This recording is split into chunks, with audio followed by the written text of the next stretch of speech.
Element of insurance. प्रिय विद्यार्थियों, पूर्व में हमने जब तक स्टार्ट किया था वाणिज्य एवं उद्योगों के विकास में बीमा की भूमिका, role of insurance in the development of commerce and industry. अपने बीमा की जो भूमिका की थी उसके अंतर्गत 11 पॉइंट किए थे अपने, जिसके अंतर्गत मैंने आपको बताया था it is no expression to say that without insurance and industrial economy could not function at all. एक महान प्रबंध शास्त्री पीटर एस ड्रकर ने लिखा है कि यह कहना अतिशयोक्तिपूर्ण नहीं है कि बीमा के बिना औद्योगिक अर्थव्यवस्था कोई भी कार्य नहीं कर सकती है। तो किसी भी व्यवसाय उद्योग में तो बीमा की भूमिका होती है। बीमा जोखिमों से सुरक्षा का एक साधन है। बीमा एक व्यवसाय उद्योग में होने वाली अनेक प्रकार की जोखिमों, हानियों के विरुद्ध सुरक्षा एवं क्षतिपूर्ति प्रदान करता है। अनेक प्रकार की मानव जनित जोखिमों से सुरक्षा का साधन है। बीमा व्यवसायियों एवं उद्योगपतियों को उनके नागरिक दायित्वों से भी सुरक्षा प्रदान करता है। अर्थात उनके कारण से यदि किसी नागरिक को हानि होती है, थर्ड पार्टी को हानि होती है, तो उस थर्ड पार्टी का भी बीमा करवा करके वह सुरक्षित अनुभव कर सकता है। बीमा महत्वपूर्ण व्यक्तियों की मृत्यु से संस्था की सुरक्षा करता है। लाभों की हानि से सुरक्षा, वैधानिक दायित्वों से सुरक्षा, ऋणों की सुरक्षा, यहाँ तक कि एक व्यवसायी उद्योगपति अपने व्यवसाय उद्योग का बीमा करवा करके अपने व्यवसाय को, अपने उद्योग को स्थायित्व, स्टेबिलिटी प्रदान करता है। शोध एवं नवीकरणों की जोखिम से सुरक्षा प्रदान करना, साख क्षमता में वृद्धि करना। मतलब कि बीमा से क्या होता है, एक व्यवसाय उद्योग की साख क्षमता में वृद्धि होती है। वाणिज्यिक एवं औद्योगिक संगठन अपने गोदामों का, कारखानों का, दुकानों का, मशीनों एवं अपनी अन्य संपत्तियों का बीमा करवा करके सुरक्षित हो सकते हैं। ऐसे सुरक्षित संगठनों को आसानी से ऋण प्राप्त हो जाता है, क्योंकि अनेक ऋणदाताओं की या बैंकिंग संस्थाओं की महत्वपूर्ण शर्त यह होती है कि उस व्यवसाय उद्योग का बीमा हुआ होना चाहिए। ये अपने 11 पॉइंट किए थे कल। अब अपने इसके बाद एक बीमा की व्यवसाय उद्योग के विकास में क्या भूमिका है। तो 12वां पॉइंट है पूंजी की उपलब्धता में योगदान। बीमा उद्योगों ने देश में पूंजी की उपलब्धता में भी भारी योगदान दिया है।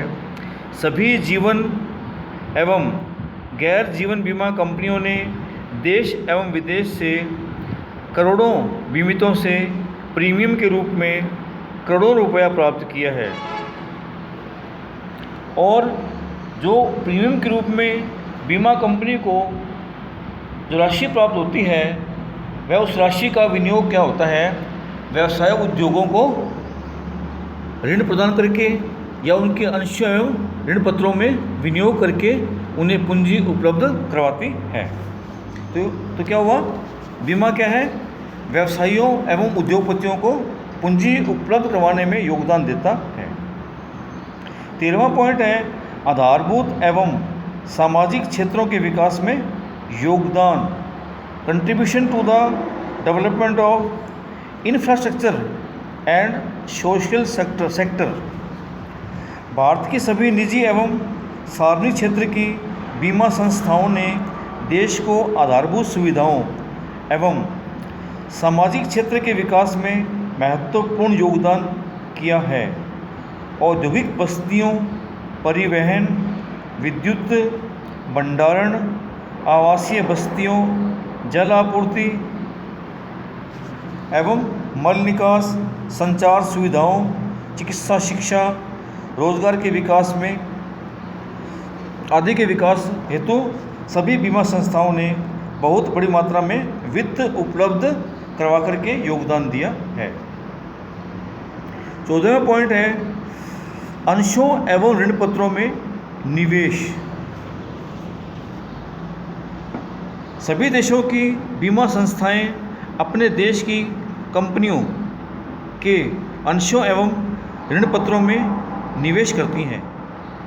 भारत की बीमा संस्थाएं भी पीछे नहीं हैं।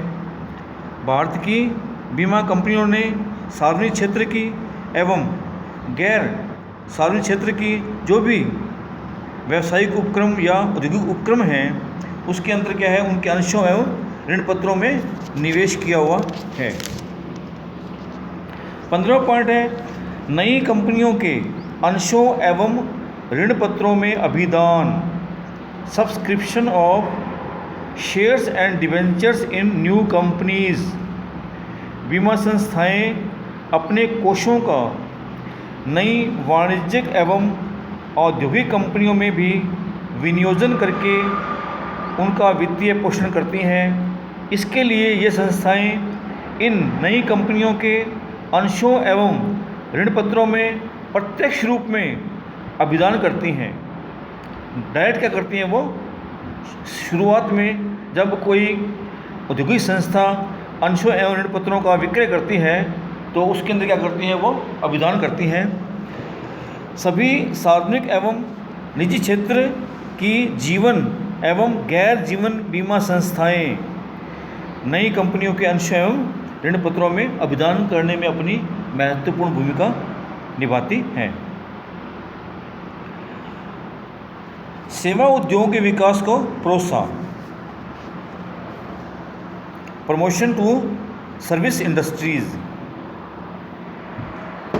बीमा संस्थाओं ने सेवा क्षेत्र के विकास एवं विस्तार में महत्वपूर्ण भूमिका निभाई है।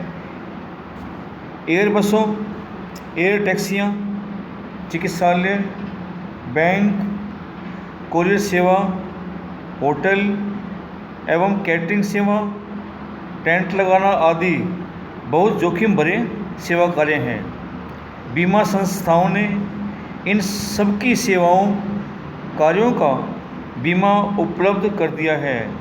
इन सेवाओं को प्रदान करने वाले कर्मचारियों की मानव सुलभ कमजोरियों के कारण उत्पन्न होने वाली क्षतियों का भी बीमा किया जाने लगा है। अतः इन सेवाओं के संचालक अब चिंता मुक्त होकर अपना कार्य कर रहे हैं। तो इस प्रकार सेवा उद्योगों के विकास में भी बीमा अपनी महत्वपूर्ण भूमिका निभा रहा है। नेक्स्ट पॉइंट है अति जोखिमपूर्ण कार्यों के व्यवसायीकरण में योगदान, contribution in the commercialisation of extra risky work.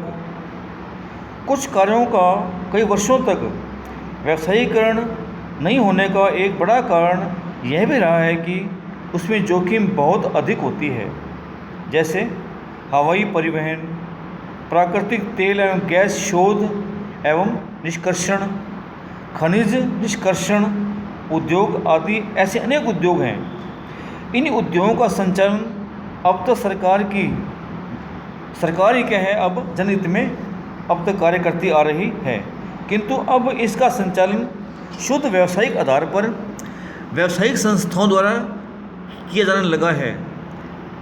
इसका एक बड़ा कारण यह है कि इन कार्यों की जोखिमों का बीमा भारत में किया जाने लगा है।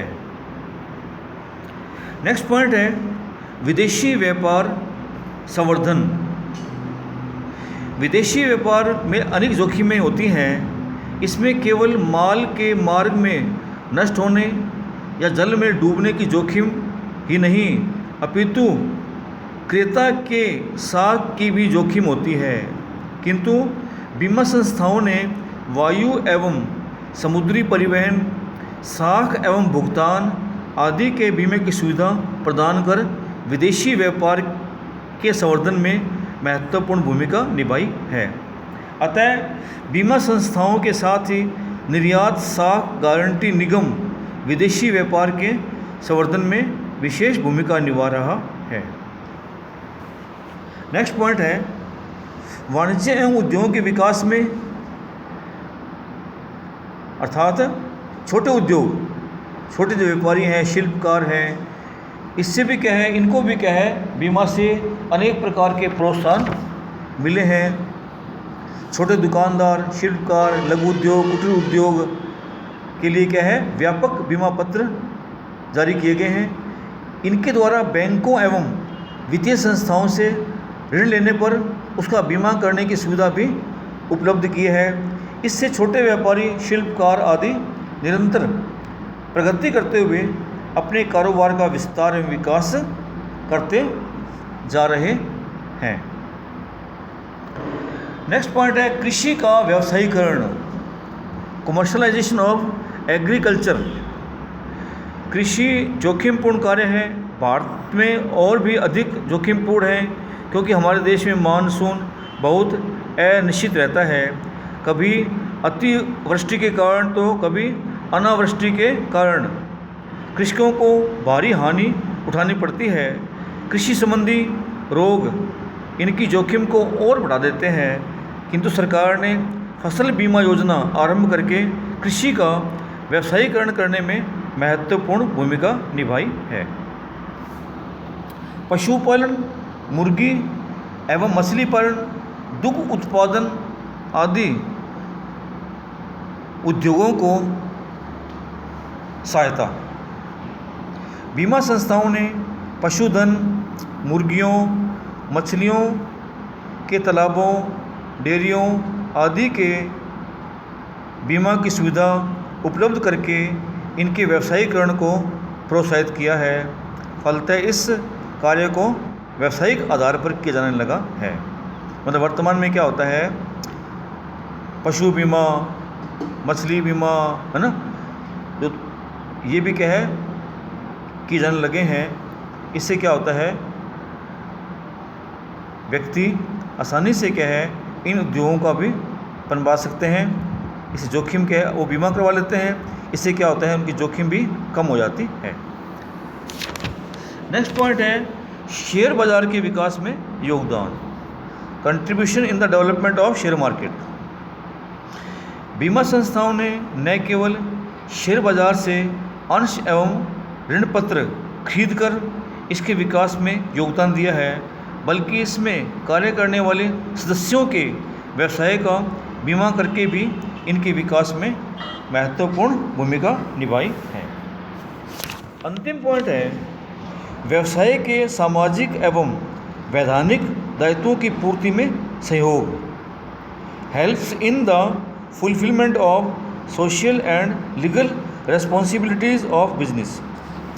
सभी देशों की बीमा संस्थाओं ने व्यवसाय के सामाजिक एवं वैधानिक दायित्वों की पूर्ति में भी सहयोग दिया है। बीमा संस्थाओं ने व्यवसायियों को अनेक श्रम कल्याण एवं सामाजिक सुरक्षा कार्यों को करने में अनेक प्रकार से सहयोग दिया है। इसके अतिरिक्त श्रमजीवी क्षतिपूर्ति अधिनियम, ग्रेच्युटी भुगतान अधिनियम आदि के वैधानिक दायित्वों को पूरा करने में भी व्यवसायियों को, उद्योगपतियों को सहयोग प्रदान किया है। इस प्रकार बीमा संस्थाओं की उद्योगों एवं वाणिज्य के क्षेत्र में महती भूमिका को अपने स्पष्ट किया है। धन्यवाद।